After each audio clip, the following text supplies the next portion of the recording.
నమస్తే, welcome to స్వతంత్ర. నేను మురళి. ముందుగా హెడ్లైన్స్ చూద్దాం. ఇన్ఛార్జీల మార్పులపై జగన్ కసరత్తులు. ఒంగోలు ఎంపీ సీటుకు చెవిరెడ్డి పేరు పరిశీలన.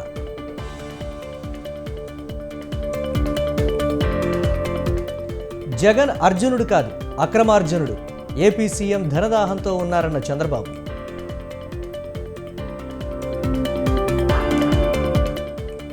అవసరం లేకున్నా కాళేశ్వరం ప్రాజెక్టు కట్టారు. కేసీఆర్ దోపిడీకి పాల్పడ్డారన్న మంత్రి కోమటిరెడ్డి.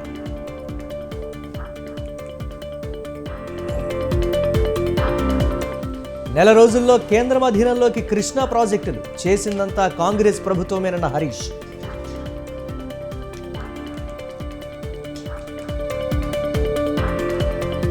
మైనారిటీల పేరుతో రాజకీయాలు ఇంకా ఎంతకాలం? విపక్షాలపై విరుచుకుపడిన ప్రధాని మోదీ.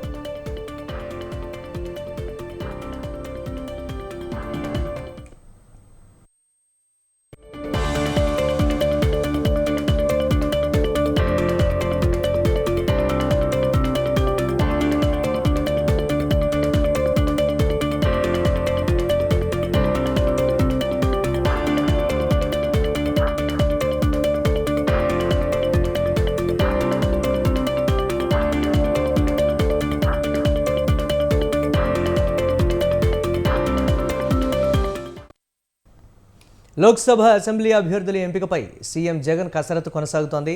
పలువురు సిట్టింగ్ ఎమ్మెల్యేలు, ఎంపీలకు సీఎంఓ నుంచి పిలుపు రావడంతో బాపట్ల ఎంపీ నందిగం సురేష్, శ్రీకాళహస్తి ఎమ్మెల్యే మధుసూదన్ రెడ్డి సీఎంతో భేటీ అయ్యారు. అవనిగడ్డ ఇన్ఛార్జ్ సింహాద్రి చంద్రశేఖరరావు కూడా సీఎం జగన్తో సమావేశమయ్యారు. ఇటీవలే అవనిగడ్డ శాసనసభ స్థానానికి చంద్రశేఖర్ పేరు వైసీపీ ప్రకటించింది. ఈ నేపథ్యంలోనే చంద్రశేఖర్ సీఎంను కలిశారు.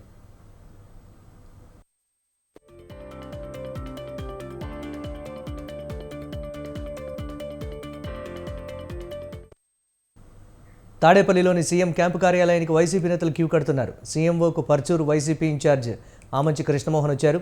చీరాల అసెంబ్లీ టికెట్ను ఆయన ఆశిస్తున్నారు. ఈ క్రమంలోనే బొబ్బిలి ఎమ్మెల్యే సంబంగి వెంకట చిన్న అప్పలనాయుడు, అనంతపురం ఎమ్మెల్యే అనంత వెంకటరామిరెడ్డి, శ్రీశైలం ఎమ్మెల్యే శిల్పా చక్రపాణిరెడ్డి సైతం వచ్చారు.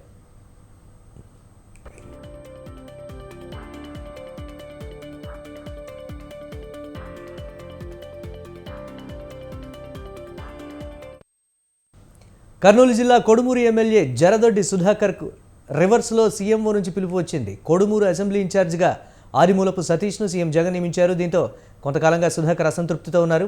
అలాగే చంద్రగిరి ఎమ్మెల్యే చెవిరెడ్డి భాస్కర్ రెడ్డికి సైతం సీఎంఓ నుంచి పిలుపు వచ్చింది. దీంతో ఆయన కూడా సీఎంఓకు వచ్చారు. ఒంగోలు ఎంపీ అభ్యర్థిగా వైసీపీ అధిష్టానం ఆయన పేరును పరిశీలిస్తోంది. అయితే చెవిరెడ్డి అభ్యర్థిత్వాన్ని ఎమ్మెల్యే బాలినేని శ్రీనివాసరెడ్డి వ్యతిరేకిస్తున్నారు.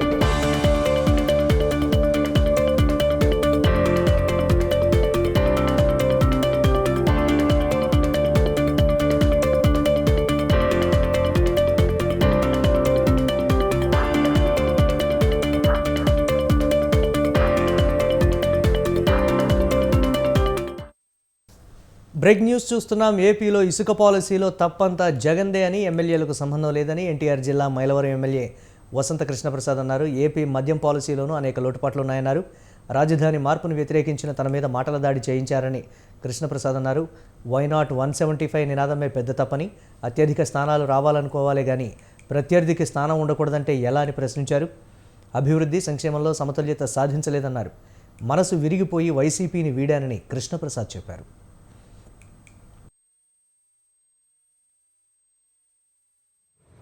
మన ఎమ్మెల్యే కృతజ్ఞత ఎమ్మెల్యే గారికి స్వాగతం, సుస్వాగతం అండి.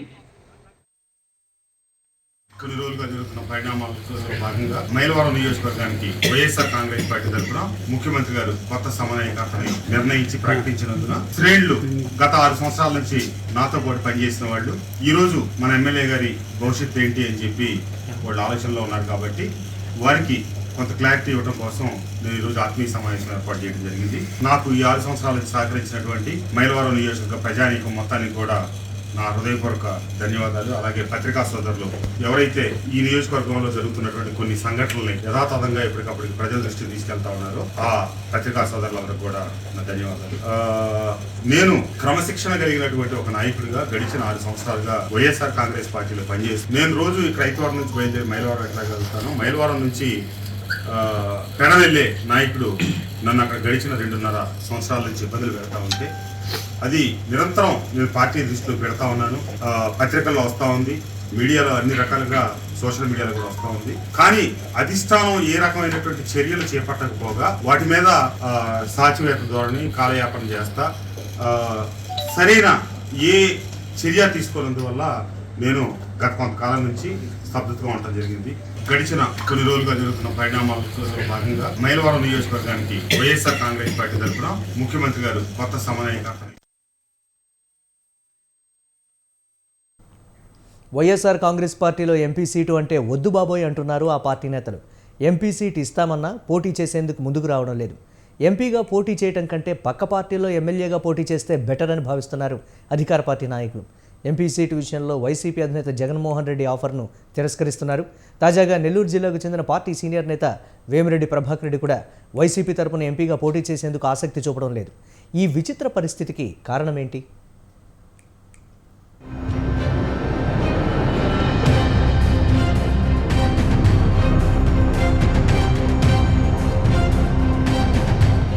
వైఎస్ఆర్ కాంగ్రెస్ పార్టీలో ఎమ్మెల్యే సీట్లకు డిమాండ్ ఉంది. వచ్చే ఎన్నికల్లో ఫ్యాన్ గుర్తుపై ఎమ్మెల్యేగా పోటీ చేసేందుకు చాలా మంది నేతలు ఆసక్తి చూపిస్తున్నారు. కానీ ఎంపీగా పోటీ చేయమంటే మాత్రం వద్దు బాబోయ్ అంటున్నారు. ఇప్పటికే వైసీపీ ఎంపీలు లావు శ్రీకృష్ణదేవరాయలు, వల్లభనేని బాలశౌరి, డాక్టర్ సంజీవ్ కుమార్ వైసీపీకి రాజీనామా చేసి ఇతర పార్టీలు చేరేందుకు రంగం సిద్ధం చేసుకున్నారు.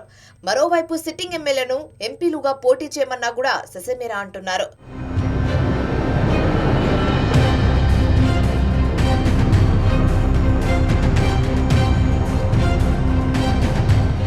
తాజాగా రాజ్యసభ సభ్యుడు వైసీపీ సీనియర్ నేత వేమిరెడ్డి ప్రభాకర్ రెడ్డి సైతం వచ్చే ఎన్నికల్లో వైసీపీ తరఫున ఎంపీగా పోటీ చేసేందుకు ఆసక్తి చూపడం లేదు. వేమిరెడ్డిని నెల్లూరు ఎంపీగా పోటీ చేయించాలని సీఎం జగన్మోహన్ రెడ్డి నిర్ణయించారు. ఇదే విషయాన్ని వేమిరెడ్డి ప్రభాకర్ రెడ్డికి సీఎం జగన్ స్పష్టంగా చెప్పారు. అయితే వేమిరెడ్డి తాను ఎంపీగా పోటీ చేయాలంటే తాను సూచించిన వారికి ఎమ్మెల్యే టికెట్లు ఇవ్వాలని కోరుతున్నారు. నెల్లూరు సిటీతో పాటు కావలి, ఉదయగిరి వైసీపీ ఇన్ఛార్జీలను మార్చాలని వేమిరెడ్డి వైసీపీ అధిష్టానం ముందు ప్రతిపాదన పెట్టారు. వేమిరెడ్డి కోరిన విధానంగా ఇన్ఛార్జీలను మార్చేందుకు సీఎం జగన్మోహన్ రెడ్డి సిద్ధంగా లేరు. నెల్లూరు సిటీ ఎమ్మెల్యేగా ఉన్న అనిల్ కుమార్ యాదవ్ ని నర్సరావుపేట ఎంపీగా పోటీ చేయించాలని సీఎం జగన్ ఇప్పటికే నిర్ణయించారు. అయితే అనిల్ యాదవ్ స్థానంలో తన భార్య వేమిరెడ్డి ప్రశాంతికి నెల్లూరు సిటీ ఎమ్మెల్యే టికెట్ ఆశించారు ప్రభాకర్ రెడ్డి. అయితే తాజాగా నెల్లూరు సిటీ ఇన్ఛార్జ్ గా డిప్యూటీ మేయర్ ఖలీల్ ని ప్రకటించింది వైసీపీ అధిష్టానం.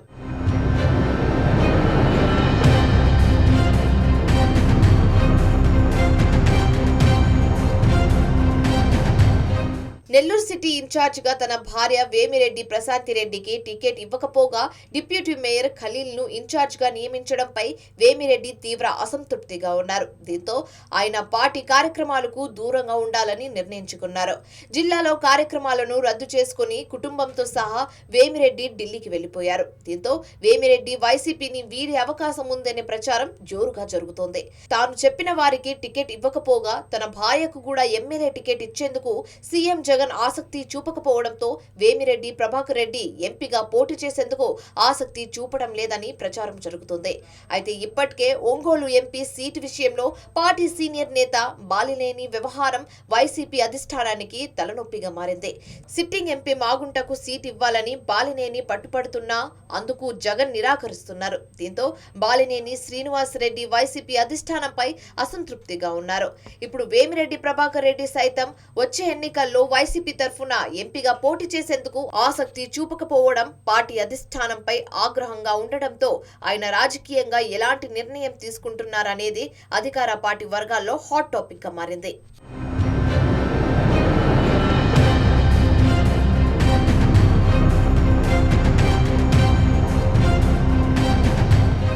YSR Congress party MLA MP ఇన్ఛార్జ్ల మార్పులు చేర్పులో భాగంగా కొంతమంది సిట్టింగ్ ఎమ్మెల్యేలను ఎంపీలుగా పంపించాలని జగన్ భావించారు. అందులో భాగంగా సత్యవేడు ఎమ్మెల్యే కోనేటి ఆదిమూలాన్ని తిరుపతి పార్లమెంట్ ఇన్ఛార్జ్ గా నియమించారు. దీంతో ఎమ్మెల్యే ఆదిమూలం వైసీపీపై ఆగ్రహం వ్యక్తం చేస్తూ టీడీపీలో చేరేందుకు నిర్ణయం తీసుకున్నారు. మరోవైపు మంత్రి గుమ్మనూరు జయరాం ను కర్నూలు ఎంపీగా పోటీ చేయాలని వైసీపీ అధిష్టానం ఆదేశించింది.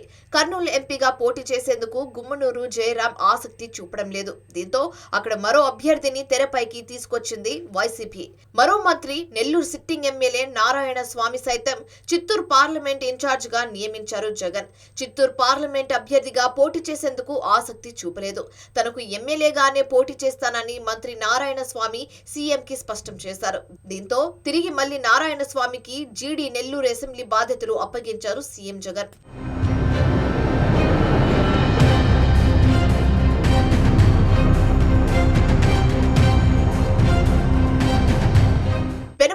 ఎమ్మెల్యే పార్థసారథిని వచ్చే ఎన్నికల్లో ఎంపీగా పోటీ చేయించాలని వైసీపీ భావించింది. ఆయన్ను మచిలీపట్నం ఎంపీగా పోటీ చేయాలంటూ సీఎం జగన్ ప్రతిపాదించారు. కానీ ఎంపీగా పోటీ చేసేందుకు తనకు ఆసక్తి లేదని, పెనుమలూరు అసెంబ్లీ బాధ్యతలు ఇవ్వాలని వైసీపీ ముందు ప్రతిపాదన పెట్టారు.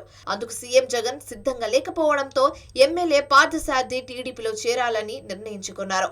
మరోవైపు ఎంపీ లావు శ్రీకృష్ణదేవరాయలను గుంటూరు ఎంపీగా పోటీ చేయాలని జగన్ కోరారు. గుంటూరు ఎంపీగా తాను పోటీ చేయలేనంటూ చెప్పిన శ్రీకృష్ణదేవరాయలు వైఎస్ఆర్ కాంగ్రెస్ పార్టీకి రాజీనామా చేశారు.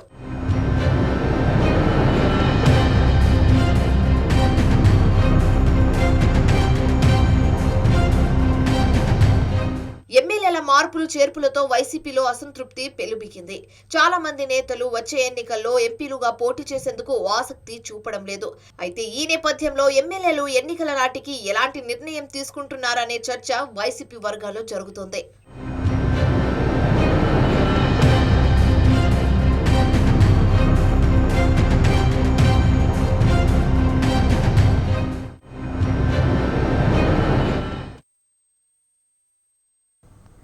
ఏపీ అసెంబ్లీ సమావేశాలు ప్రారంభమయ్యాయి. ఈ నెల 7న ఓటాన్ అకౌంట్ బడ్జెట్ను ఆర్థిక మంత్రి బుగ్గన రాజేంద్రనాథ్ రెడ్డి ప్రవేశపెట్టనున్నారు. ఉభయ సభలను ఉద్దేశించి గవర్నర్ అబ్దుల్ నజీర్ ప్రసంగించారు. దేశంలో ఎక్కడా లేని విధంగా ఏపీలో విద్యా సంస్కరణలు తీసుకొచ్చామని గవర్నర్ అబ్దుల్ నజీర్ చెప్పారు. పేద పిల్లలకు గ్లోబల్ ఎడ్యుకేషన్ అందిస్తున్నామని అన్నారు.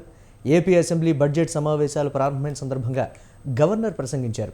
తమ ప్రభుత్వం ప్రజల సంక్షేమం కోసం కృషి చేస్తోందని చెప్పారు. మనబడి నాడు నేడు ద్వారా స్కూల్స్ రూపురేఖలు మార్చామన్నారు.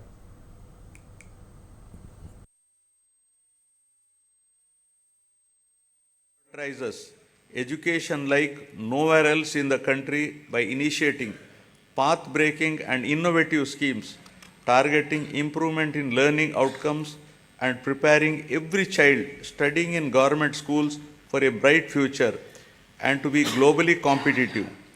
Believing that investment in education always gives the highest return, my government spent rupees 73,417 crores so far, exclusively on these novel schemes introduced in the education sector. Soon after assuming power, my government has noticed that the gross enrollment ratio in primary education in 2017 was 84.48% compared to the national average of 99.21%. And identified the urgency of a policy intervention to address this issue. My government prioritizes education like nowhere else in the country by రాష్ట్ర వ్యాప్తంగా 10,132 village health క్లినిక్లు ఏర్పాటు చేసి వైద్య సేవలు అందిస్తున్నామని governor చెప్పారు. 1142 ప్రాథమిక ఆరోగ్య కేంద్రాలు, 177 కమ్యూనిటీ హెల్త్ సెంటర్లు ఏర్పాటు చేశామన్నారు. నాడు నేడు ద్వారా ఆసుపత్రుల్లో సౌకర్యాలు మెరుగుపరిచామన్నారు గవర్నర్. ఇప్పటి వరకు 53,126 మంది వైద్య సిబ్బందిని నియమించామని అన్నారు. ఆరోగ్యశ్రీ సేవలను మరింత విస్తృతం చేశామని చెప్పారు Abdul Nazir. Completely revamped the medical infrastructure and medical education in the state. Maternal health care, child health care and family health care services are ensured through 10,132 Dr.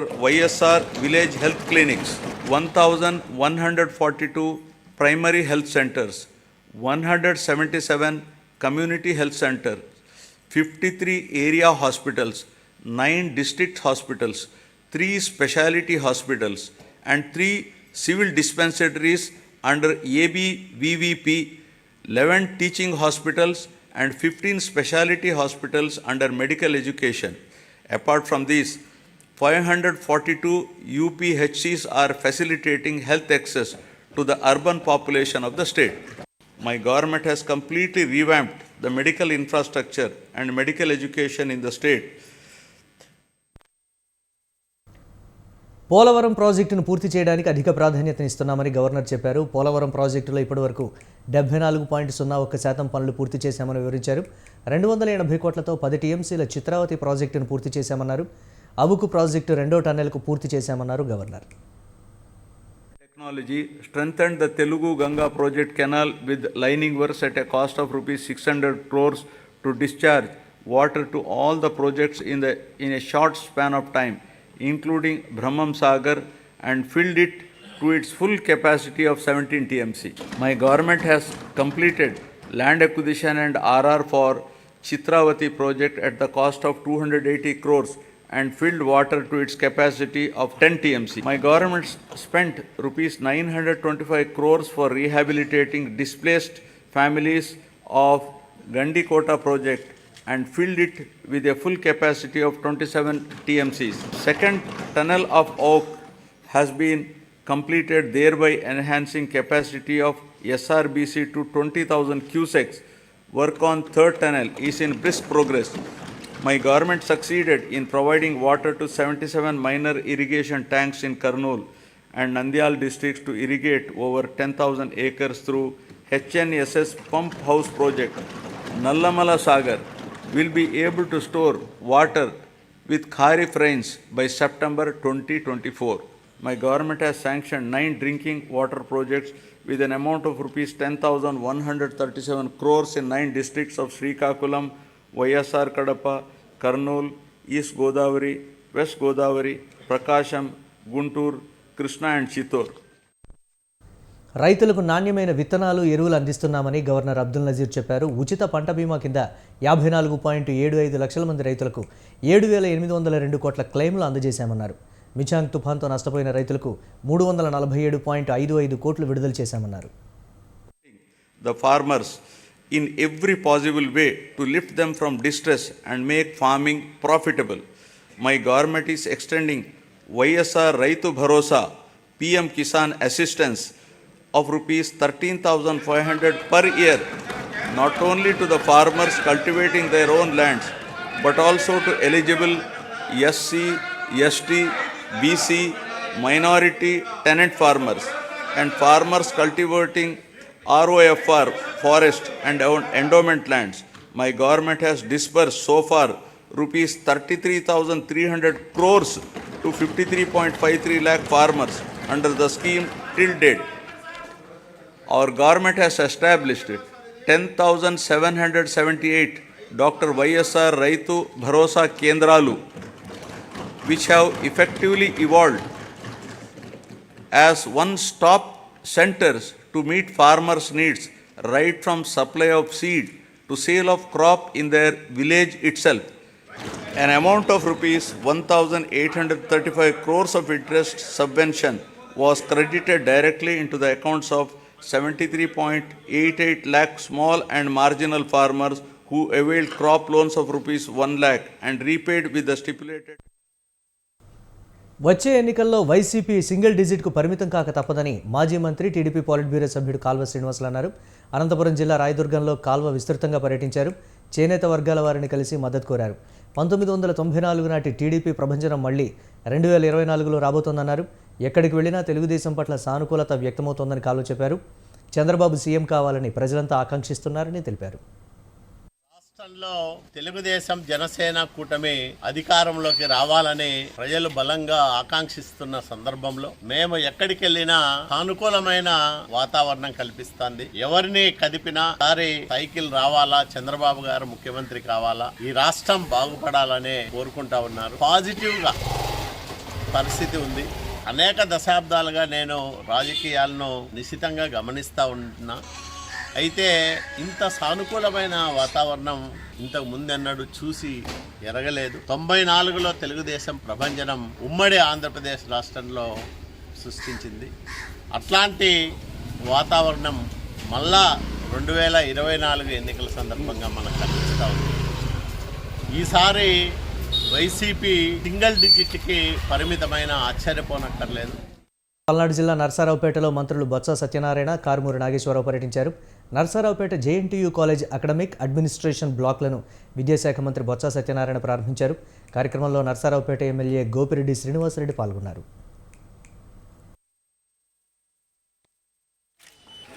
Okay sir. Okay sir.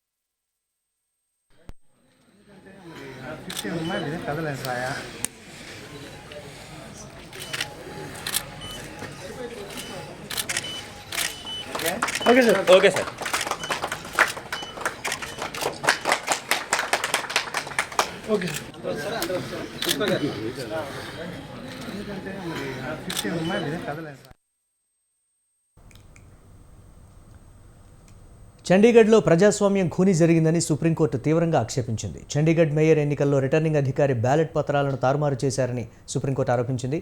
Aam Aadmi party councillor దాఖలు చేసిన petition విచారణ సందర్భంగా supreme court ఈ వ్యాఖ్యలు చేసింది.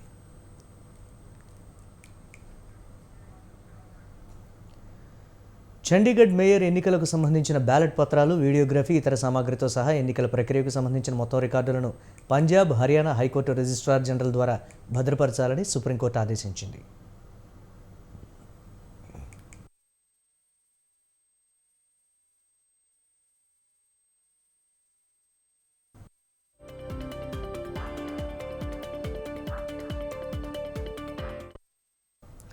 చండీగఢ్లో కొత్తగా mayor ఎన్నికలు నిర్వహించాలని కోరుతూ ఆ ఎన్నికపై స్టే ఇవ్వడానికి నిరాకరించిన పంజాబ్, హర్యానా హైకోర్టు ఉత్తర్వులను సవాల్ చేస్తూ ఆప్ కౌన్సిలర్ సుప్రీంకోర్టులో పిటిషన్ దాఖలు చేశారు.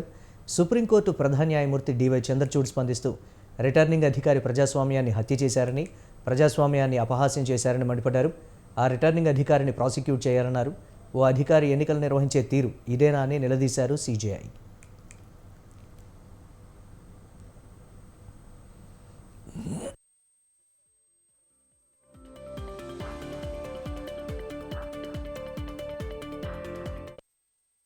తదుపరి విచారణ జరిగే వరకు చండీగఢ్ కార్పొరేషన్ తదుపరి సమావేశాన్ని వాయిదా వేయాలని సుప్రీంకోర్టు ఆదేశించింది.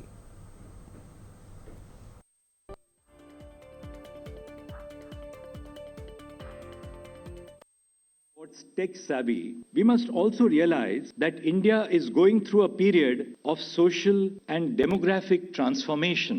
Anyone who visits India will notice a striking feature of the changing demographics of the nation. Now, women can be seen in important positions across India, whether it be in the operation theatres, the borders of the nation, in the high skies as fighter pilots, in the seas as naval commanding officers, all across the country and of course in the Supreme Court. There is a focus on greater inclusion of the marginalized sections of society. Equally inspiring is the confidence of the younger population to succeed in their professional lives. Just as we make our courts tech savvy, we must also realize that India is going through a period of social. ఇవి ఇప్పటి వరకున్న updates. Keep watching స్వతంత్ర.